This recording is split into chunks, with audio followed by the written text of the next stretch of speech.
Welcome to Bheemas kitchen. ಇವತ್ತು ನಮ್ಮ ಮನೆಯಲ್ಲಿ ಸ್ಪೆಷಲ್ ಆಗಿ ಆನಿಯನ್ ಪಕೋಡಾ ಮಾಡಿದ್ದೀವಿ.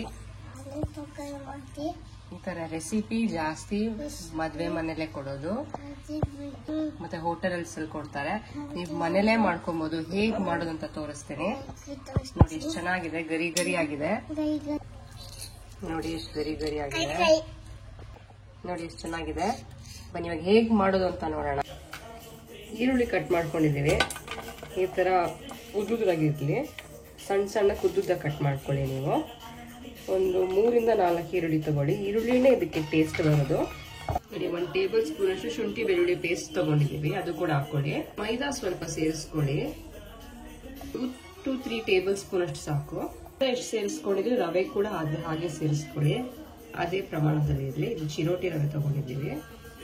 ಕರ್ಬೇವು ಸೇರಿಸ್ಕೊಳ್ಳೋಣ, ಸ್ವಲ್ಪ ಸೇರಿಸ್ಕೊಳ್ಳಿ, ಗಮ್ ಅಂತ ಇರುತ್ತೆ. ಮಿಕ್ಸಿ ಜಾರ್ ತಗೊಳ್ಳಿ. ಸ್ವಲ್ಪ ಕಡಲೆ ಬೀಜ ಹಾಕೊಳ್ಳಿ. ಅರ್ಧಂಬರ್ಧ ಪುಡಿ ತರ ಜಸ್ಟ್ ತಿರುಗಿಸ್ಕೊಳ್ಳಿ, ಸಾಕು. ಇಷ್ಟು ಸಾಕು. ಇದು ಸಿಗ್ತಾ ಇರ್ಬೇಕು ಬಾಯಿಗೆ, ಅವಾಗಲೇ ಟೇಸ್ಟ್ ಇದು. ಇದನ್ನ ಇದಕ್ಕೆ ಮಿಕ್ಸ್ ಮಾಡ್ಕೊಳ್ಳೋಣ.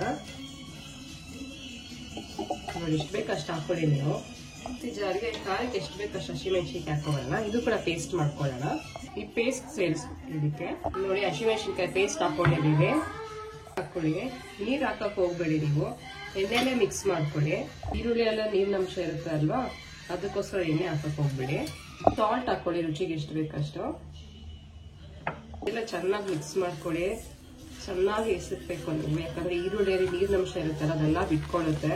ಅವಾಗಲೇ ನಾವು ಉಂಡೆ ಮಾಡಿದ ತಕ್ಷಣ ಉಂಡೆ ಬರೋದು, ಇಲ್ಲ ಅಂದ್ರೆ ಉಂಡೆ ಆಗಲ್ಲ. ಅದು ನಾವ್ ಇದಕ್ಕೆ ಕಡಲೆ ಹಸಿಟ್ಟು ಏನು ಹಾಕಲ್ಲ, ಜಸ್ಟ್ ಇಷ್ಟೇ ಪದಾರ್ಥದಿಂದ ನೀವು ಚೆನ್ನಾಗಿ ಮಿಕ್ಸ್ ಮಾಡ್ಕೊಳ್ಳಿ. ನಾನು ಇದಕ್ಕೆ ಸ್ವಲ್ಪ ಮೊಸರು ಕೂಡ ಹಾಕೊಂಡೆ, ಇನ್ನ ಟೇಸ್ಟ್ ಚೆನ್ನಾಗಿರುತ್ತೆ ಅಂತ. ನೋಡಿ ನೀರೇ ಹಾಕೊಂಡಿಲ್ಲ ನಾನು, ಈ ತರ ಮಿಕ್ಸ್ ಮಾಡ್ತಾ ಇರೋದಕ್ಕೆ ಈರುಳ್ಳಿ ರಸನೆ ಬಿಡ್ತಾ ಇದೆ. ನೀರ್ ಹಾಕೊಂಡ್ರೆ ಜಾಸ್ತಿ ನೀರ್ ಆಗ್ಬಿಡುತ್ತೆ, ಅದು ಚೆನ್ನಾಗಿ ಬರಲ್ಲ ಉಂಡೆ ಪಕೋಡ. ಅದಕ್ಕೋಸ್ಕರ ನೀರ್ ಹಾಕೊಂಬೇಡಿ ನೀವು, ಹಾಗೆ ಚೆನ್ನಾಗಿ ಮಿಕ್ಸ್ ಮಾಡ್ಕೊಳ್ಳಿ. ಇದು 20 ಮಿನಿಟ್ಸ್ 30 ಮಿನಿಟ್ಸ್ ಬಿಟ್ಬಿಡಿ, ಹಾಗೆ ಚೆನ್ನಾಗಿ ಕೋಟಿಂಗ್ ಆಗುತ್ತೆ. ಅದ್ರ ಮೇಲೆ ಸ್ವಲ್ಪ ಸುಮ್ಮನೆ ಹಾಗೆ ಮೈದಾ ಒದಿಸಿ ಚೆನ್ನಾಗಿರುತ್ತೆ. ಅವಾಗ ನೀವು ಉಂಡೆ ಕಟ್ಟಿದ ತಕ್ಷಣ ಬರುತ್ತೆ. ಇಷ್ಟು ಸಾಕು. ಇವಾಗ ಇದನ್ನ ಪ್ಲೇಟ್ ಕ್ಲೋಸ್ ಮಾಡಬೇಡ, ನಾವು 30 ಮಿನಿಟ್ಸ್ ಆದ್ಮೇಲೆ ತೋರಿಸ್ತೀನಿ ಹೇಗೆ ಅಂತ. ಇವಾಗ ಇದು ಸಪ್ರೇಟ್ ಆಗಿ ಇಟ್ಬಿಡೋಣ ನಾವು. ನೋಡಿ ಚೆನ್ನಾಗಿ ನೆಂದಿದೆ, ಗಟ್ಟಿ ಆಗ್ಬಿಟ್ಟಿದೆ. ನಾವೆಷ್ಟು ನೀರಾಗಿತ್ತು. ಇವಾಗ ಇದನ್ನ ಇನ್ನೊಂದ್ಸತಿ ಮಿಕ್ಸ್ ಮಾಡ್ಕೊಂಡು ಎಣ್ಣೆಗೆ ಹಾಕೋಣ, ಉಂಡೆ ಮಾಡ್ಕೊಂಡು. ಈ ತರ ಚಿಕ್ಕ ಚಿಕ್ಕ ಉಂಡೆ ಮಾಡ್ಕೊಳ್ಳೋಣ. ಎಣ್ಣೆ ಬಿಸಿ ಆಗಿದೆ, ಇವಾಗ ಹಾಕೊಳ್ಳಿ, ಒಂದೊಂದೇ ಹಾಕೊಳ್ಳಿ. ಹಾಕವಾಗ ದೊಡ್ಡದಾಗೆ ಇರ್ಲಿ ಫ್ಲೇಮು, ಆಮೇಲೆ ಬೇಕಾದ್ರೆ ಚಿಕ್ಕದು ಮಾಡ್ಕೊಳ್ಳಿ. ನೋಡಿ ಇವಾಗ ಲೋ ಫ್ಲೇಮ್ ಅಲ್ಲಿ ಇಟ್ಟಿದ್ದೀನಿ, ಜಾಸ್ತಿ ಹೈ ಫ್ಲೇಮ್ ಅಲ್ಲಿ ಇಟ್ಬಿಡಿ, ಸೀದೋಗ್ಬಿಡುತ್ತೆ. ನೋಡಿ ಈ ತರ ಬಂದಿದೆ. ನೋಡಿ ಆಗಿದೆ. ಲೋ ಫ್ಲೇಮ್ ಅಲ್ಲಿ ಇಟ್ಕೊಂಡೇನೆ ಬೇಯಿಸ್ಬೇಕು, ಯಾಕಂದ್ರೆ ಒಳಗಡೆ ಎಲ್ಲ ಆಗ್ಬೇಕಲ್ವಾ. ನಾವ್ ಯಾಕಂದ್ರೆ ಮೈದಾ ಹಿಟ್ಟು ಹಾಕಿದೀವಿ, ಅದಕ್ಕೋಸ್ಕರ. ಇವಾಗ ಇದು ಬೇರೆ ಪ್ಲೇಟಿಗೆ ಹಾಕೊಳ್ಳೋಣ.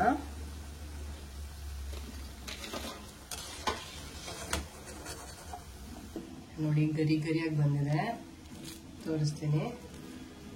ನೋಡಿ ಮದ್ವೆಲಿ ಹೋಟ್ಲಲ್ಲೆಲ್ಲ ಇದೇ ತರನೇ ಕೊಡೋದು, ನೀವು ಮನೇಲೆ ಮಾಡ್ಕೊಬಹುದು, ಅಷ್ಟು ಚೆನ್ನಾಗಿರುತ್ತೆ. ನೋಡಿ ಎಷ್ಟು ಚೆನ್ನಾಗಿದೆ ಒಳಗಡೆ ಎಲ್ಲ. ನೀವು ಟ್ರೈ ಮಾಡಿ. ಉಂಡೆ ಈರುಳ್ಳಿ ಪಕೋಡ ರೆಡಿ ಆಗಿದೆ. ನೋಡಿ ನೀವು ಮಾಡಿಬಿಟ್ಟು ಹೇಗಿದೆ ಅಂತ ಕಮೆಂಟ್ ಮಾಡಿ ತಿಳಿಸಿ. ನೋಡಿ ಈರುಳ್ಳಿ ಪಕೋಡ, ಆನಿಯನ್ ಪಕೋಡ ರೆಡಿ ಆಗಿದೆ. ಸವಿಯಲು ಸಿದ್ಧ.